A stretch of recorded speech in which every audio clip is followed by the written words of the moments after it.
million kalpas, having it to see and listen to remember and accept, I vow to taste the truth of the Tathagata's words. Good morning. And good morning to you who are online.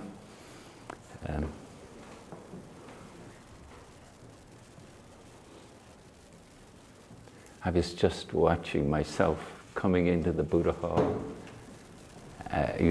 For those of you who don't know, we've had a gap of about 13, 14 months since we had a talk just in this room.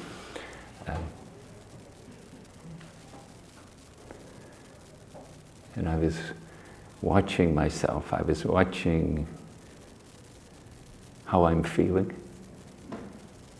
A little bit apprehensive. And then I got to the altar, and there used to be on that little last piece of the fireplace, there was a number of ihais, little plaques to the people who had donated in the past, and most of which were in Japanese and were mysterious to me. But when I got there and they weren't there, I thought, oh, but our beginningless past, they represented it. Yeah.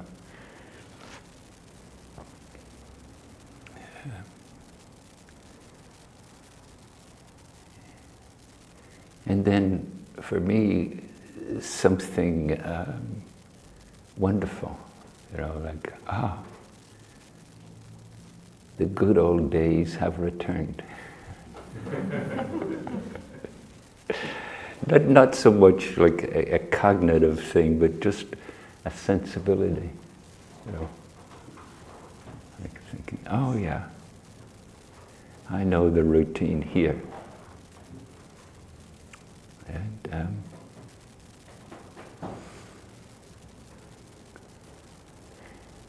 And so as we start, for those of you who've been here many times, I would suggest you just take in what you're noticing, what's notable for you. If you wish, you can admire our new tatami, or the absence of ihais, or the resurrection of this Prajnaparamita statue, or this odd Chinese-looking piece of furniture. Someone gave us that long time ago, and we couldn't think of what to do with it, so we put it right there.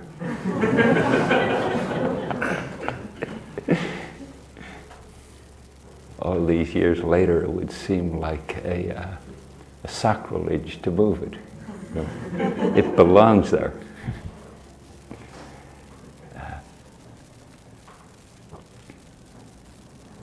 And for those of you who are here for the first time, welcome you. The temple's name is Beginner's Mind, so you've got the advantage of those over those who might, like myself, who've been here many times. Although I've often thought, when the lecturer would say, "And who's here for the first time?" that I would put my hand up, How can you not be here for the first time? This is the first time this moment has occurred. Yeah.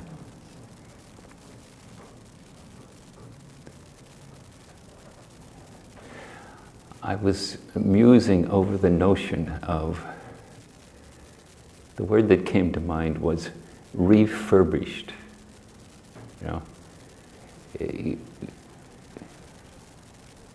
Like when you talk about a piece of machinery or an iPhone, when it's refurbished, it's sort of cleaned up. It's made to function like new. The Buddha Hall has been refurbished.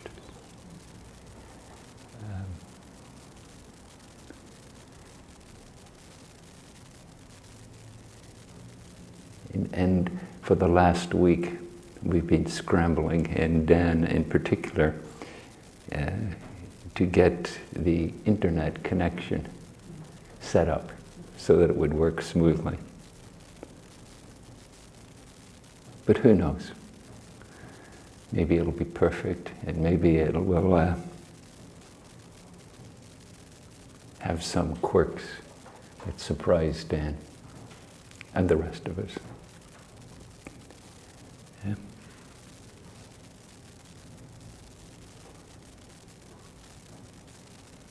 You know, in many spiritual traditions, the place where practice occurs is considered, I was going to use the word sacred, and I thought, I won't use that. And then the next word came into mind was special. And I thought, no.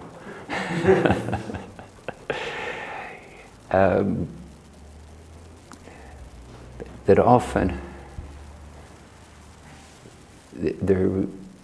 when you practice in a place, there's a kind of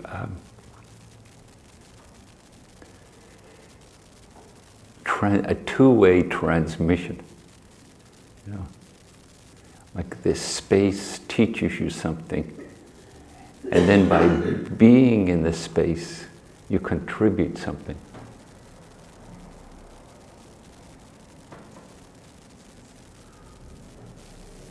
And I think, certainly for myself, and for those of us who've practiced, come into this Buddha Hall many times, there is something of that back and forth. You know? Like when I enter here, I see the Buddha statues.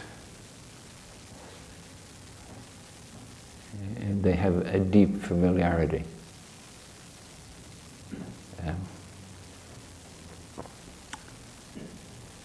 How they came to be here is a kind of, it has a wonderful serendipity to it. It's not a linear logic, you know, okay, we thought we have to have a Tara statue. No. Someone called us up and said, you should buy this statue.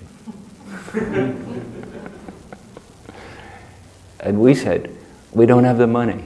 He said, well, get it. And so there we did, and there it is. You know?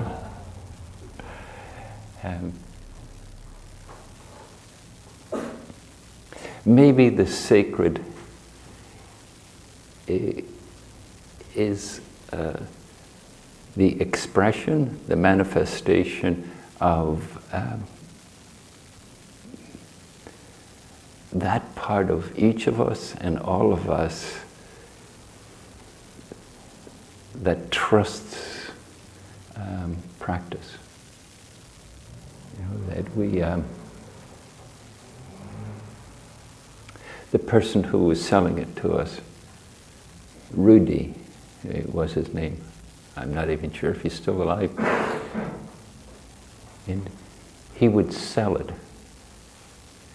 If he thought it was a notable piece, he would sell it to us at cost, or even below cost, just because he would have this strong notion, oh, having this statue in your premises is exactly right. And can each of us consider that being here, some of that exactly rightness rubs off on us. Sometimes it's palpable. come in, sit down,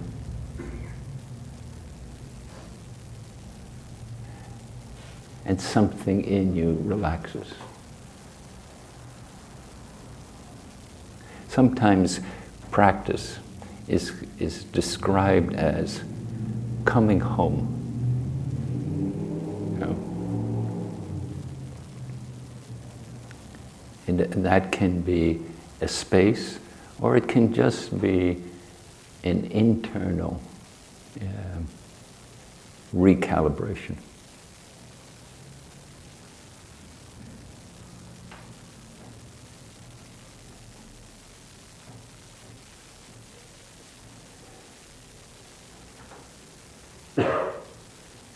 And of course, Zen practice turns everything on its head.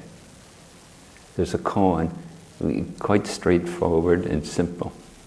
Shakyamuni Buddha is walking with his senior student, Manjushri Mahakashyapa, and he says, Shakyamuni says, this would be a good place to build a sanctuary. Manjushri takes a blade of grass, plants it in the ground, and says, this sanctuary is built.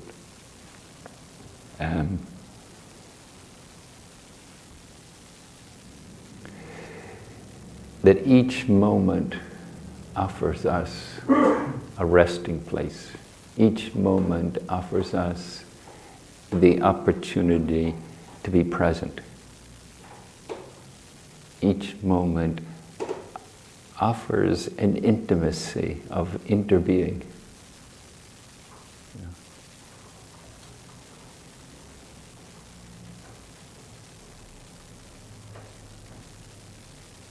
So you should feel free to rebuke us for our thoughts of the past.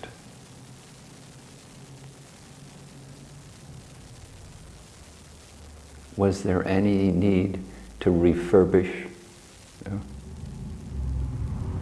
And then these two notions, the potency of a sacred place and the availability of everything and anything to be sacred. Yeah. Nothing special, but sacred.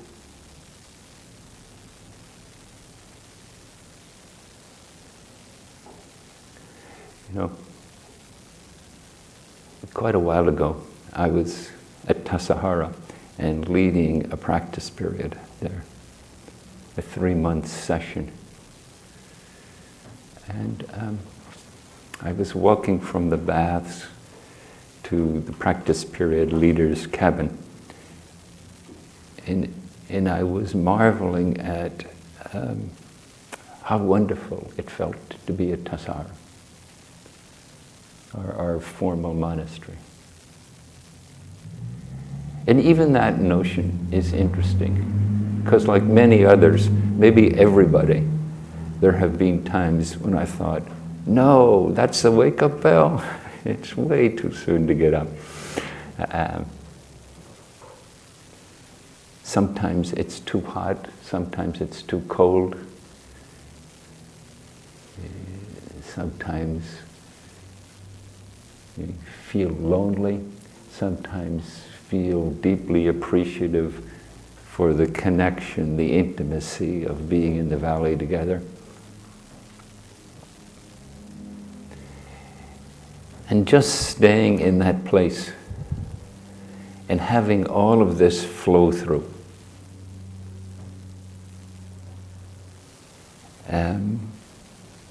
Often, not always by any means, but often it brings forth a feeling of gratitude. And as I was walking from the baths to the cabin, I was thinking, this is lovely, but it's kind of an elite group that get to live like this. What would it take to bring the spirit, the intimacy of Tassajara back to the city. And so I mused on that. One thing I've learned from practicing is that often the difficulties, the challenges are the treasure. Yeah. Like a Zen center, or in particular city center, but in many ways, all of Zen center has had to rediscover itself through the process of years of COVID and then a year of renovation. Yeah. Okay, well, how we usually do it is not available, so what shall we do? And then, how shall we do it? How shall we replicate the Buddha Hall in the conference room next door up? And we learned a lot, how to create a relationship with that space, how to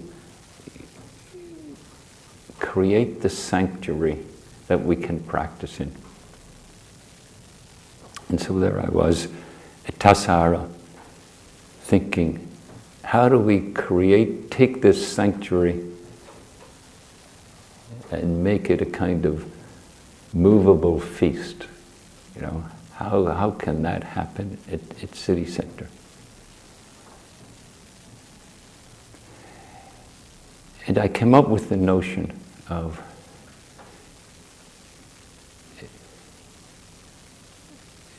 at Tassajara, we're taking refuge. One of the most obvious things at Tassajara is that we sort of shift from me to we. We eat together, we sit together, we work together, we bathe together, we go to sleep together, all in the same rhythm. And it just generates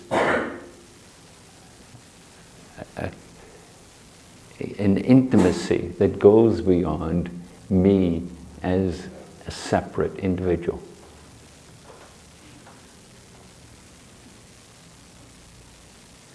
And somehow that opens us. I remember once someone from Eastern Europe,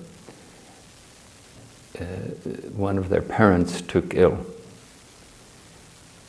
And so spontaneously we took up a collection for them to go back and be with their ailing parents. Just happened.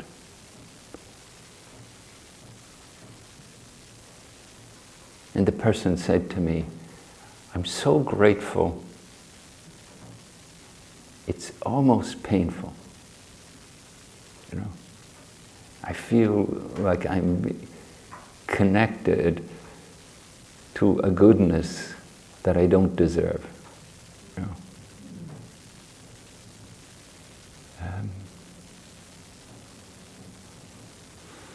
That kind of intimacy. How do we create it? And in Buddhist terms, we discover how to be Sangha. So I created a course, and we offered it many times. And then two things happened. COVID struck, and Zoom became an everyday event.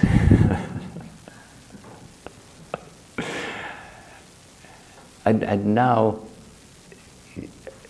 I'm thinking, and I hope others will think this way too, that it's time to recreate the name I gave it was the path of practice, establishing the path of practice.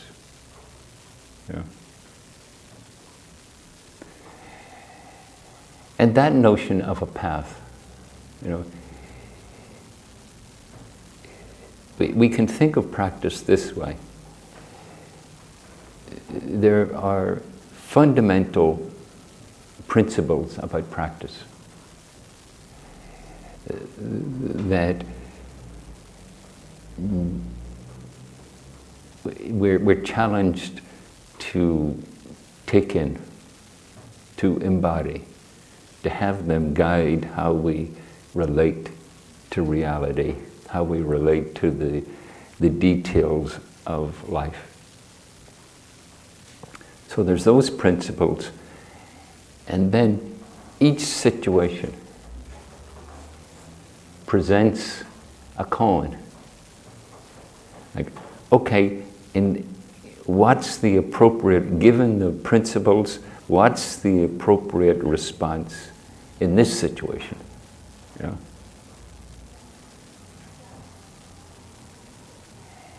And as we take up that process, we both take up the path, the heritage of the path of practice as something that's handed down to us from previous generations. But it's also something we're making up in the moment. How do we make Sangha given this set of conditions? Yeah.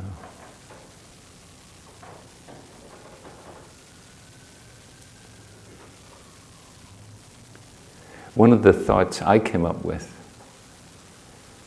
that I got from not personally, but through reading about an evangelical minister in South California, Rick Warren. Rick Warren started something called Saddleback Ministries. I think I got that right. And he's a very popular evangelical minister. And the congregation is about 10,000 people. And what he did was, he divided the 10,000 into 1,000 groups, each group with 10 people. And then, so the intimacy of Sangha, like if you bring 10,000 people into a room, most of them are overwhelmed and feel anonymous in such a large group. So I was very struck by that notion and thought, we could do that.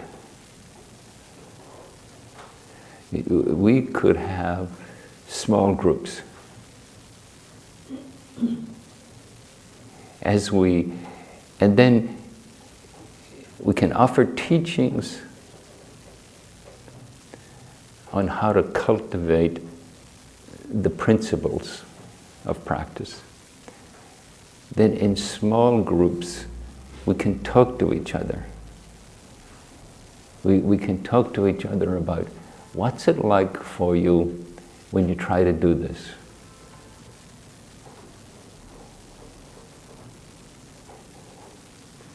Like one of the mindfulness exercises that became relevant in the course was, like, if you put on your jacket, your blouse, your shirt with your right arm first, try putting your left arm first. Or if you tie your shoelaces, right foot forward first, do your left foot. Shift your routine and see what it makes available.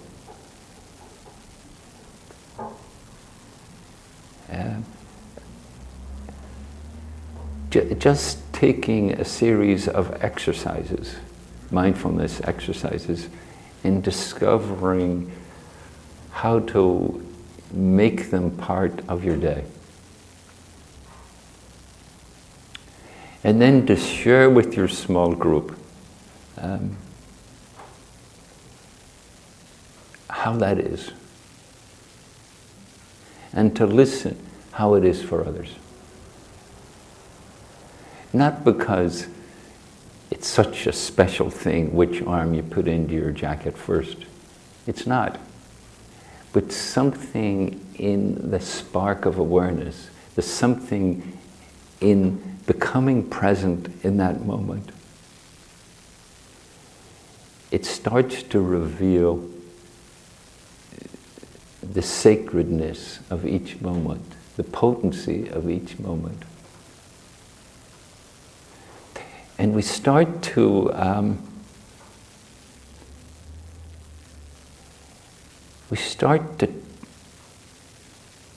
develop a trust.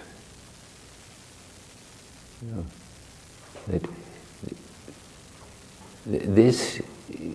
these moments of awareness, they teach us something about how to live. They teach us something about who we are. So we could say, in the language of Buddhism, we could say, well, joining this small group is like taking refuge in Sangha. And then the teachings arise in the activities of mindfulness, and we learn, they teach us how to practice. We take refuge in Dharma. And as we live this way, it influences us in a myriad of ways.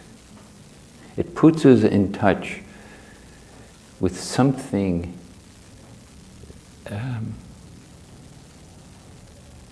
from a Buddhist teaching, something innate in our being. That we want to live. And in our karmic way, we connect living to getting what we want and avoiding what we don't want. But as we enter the moment, there's a kind of giving over.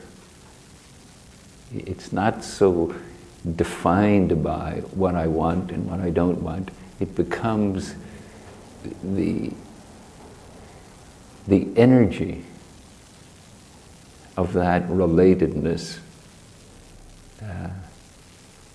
sparks a kind of illumination.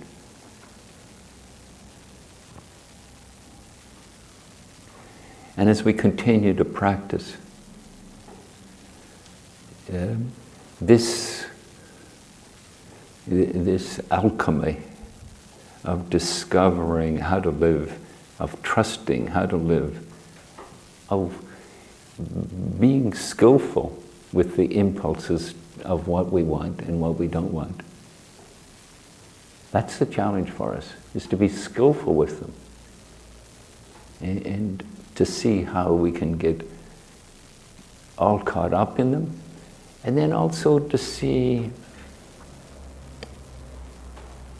that when they're not rampant, they're actually inviting an enlivening way of being.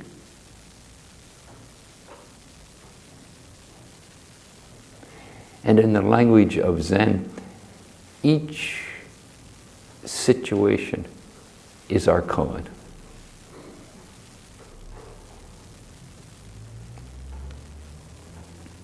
And so, recklessly and foolishly, I have resurrected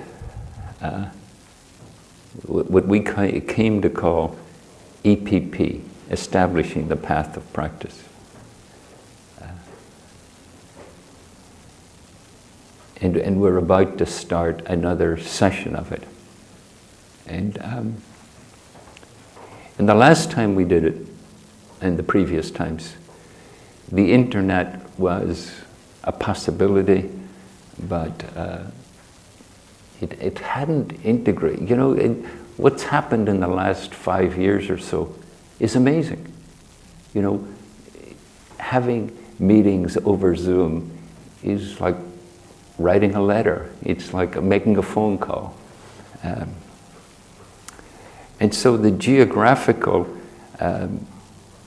emphasis on the Buddha Hall, on the corner of Page and Laguna, you know. It still has a magic, but it's not the only story in town, you know. So in offering this course,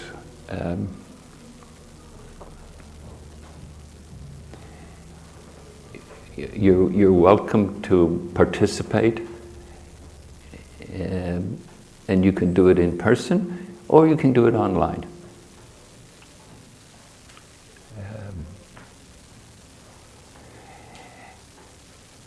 And we've figured out, I don't know if we figured them out or they just presented themselves to us, a process that brings forth the basic principles, and then hopefully just through talking with each other we discover how that applies in the life you're living, you know.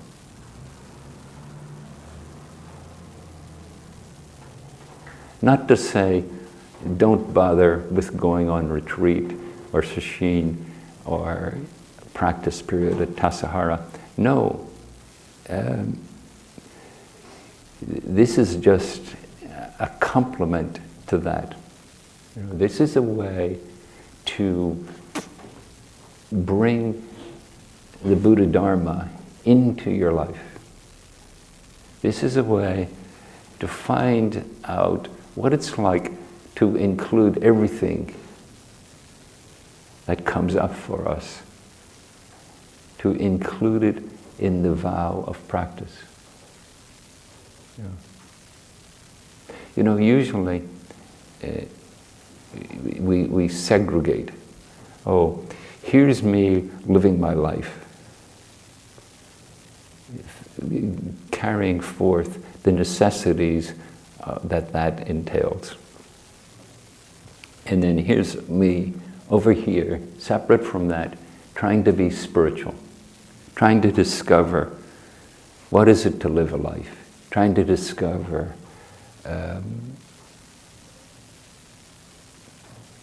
how do we relate to this extraordinarily complex coexistence.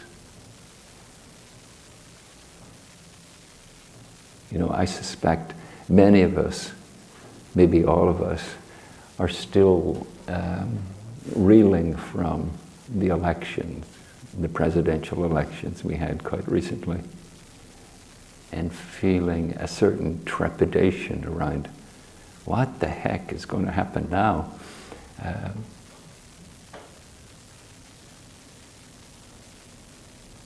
Can we meet it? Not so much with the notion that I should either fight against it or conform or just give up hope, you know. Can this just be, okay, this is what's happening now, this is what's there to practice with, and what does that look like in the circumstances of my life? And there's a way, when we bring forth the koan of life in that way, it stimulates something in us. A certain kind of ingenuity, a certain kind of trust in our own singular and collective ability to meet the challenges that we're facing right now. Yeah.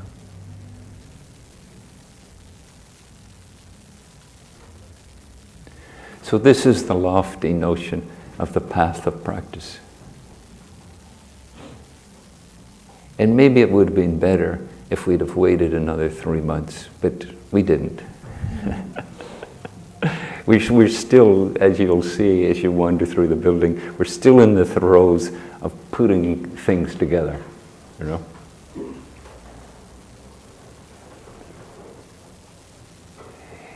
And we're still in the throes of learning how to be a location and to be an internet cloud.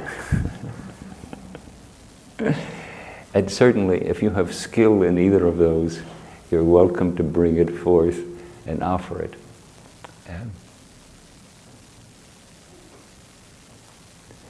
So if you'd like to engage, one more detail I'd like to add is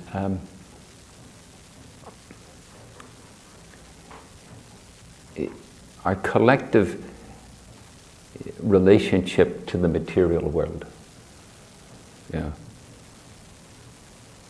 In some ways, in terms of bringing forth the Dharma, we would like everything to be free, you know, accessible, available, and not caught up in the material world.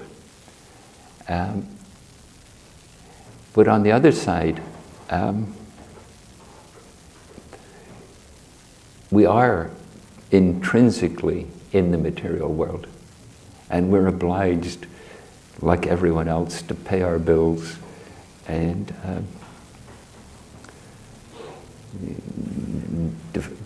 try to generate the income to cover our expenses. So we've tried to express that in how we are how we're setting a fee, our fees on establishing the path of practice, and on many things we offer now.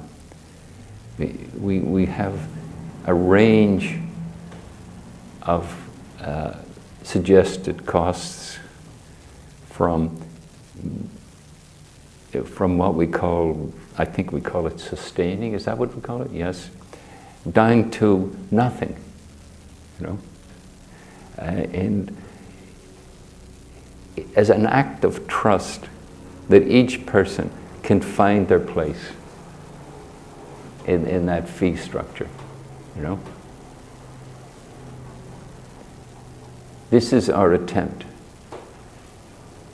to hold true to our bodhisattva vow, to support everyone to awaken, and to cover the material costs of running an organization.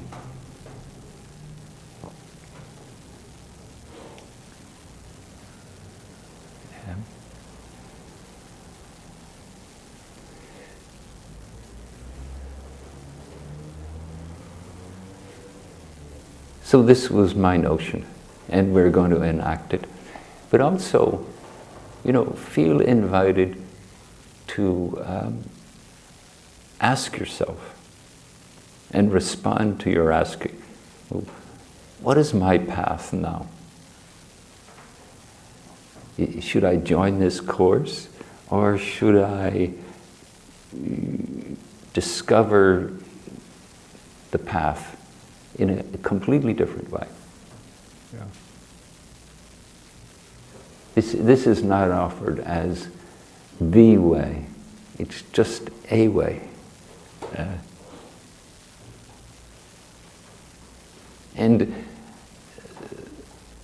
But I would add to that doing it as a sangha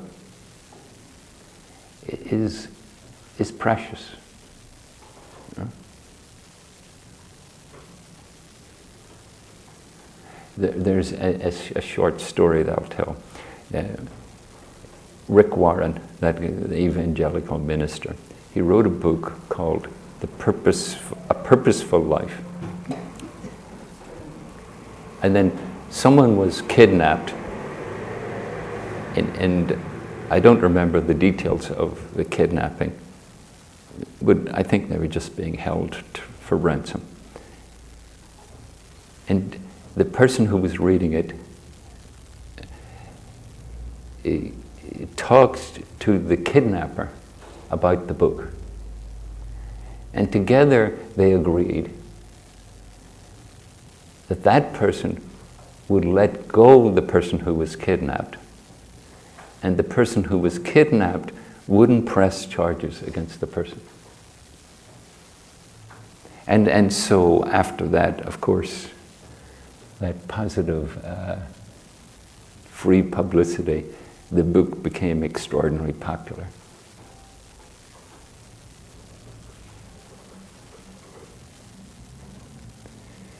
When we hold the principles and the practice of liberation,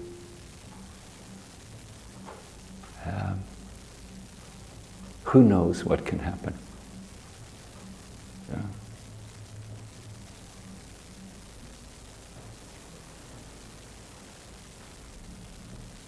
So may you hold your beginner's mind with a kind of softness and also a kind of sacredness. Thank you.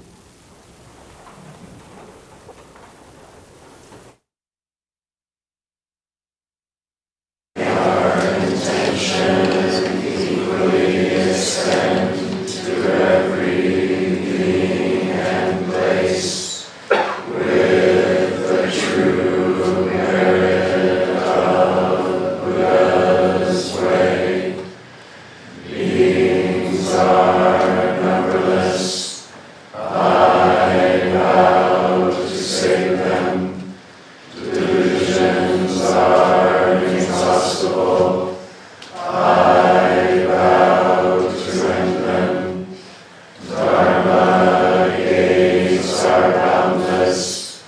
I vow to enter them. Buddha's way is unsurpassable.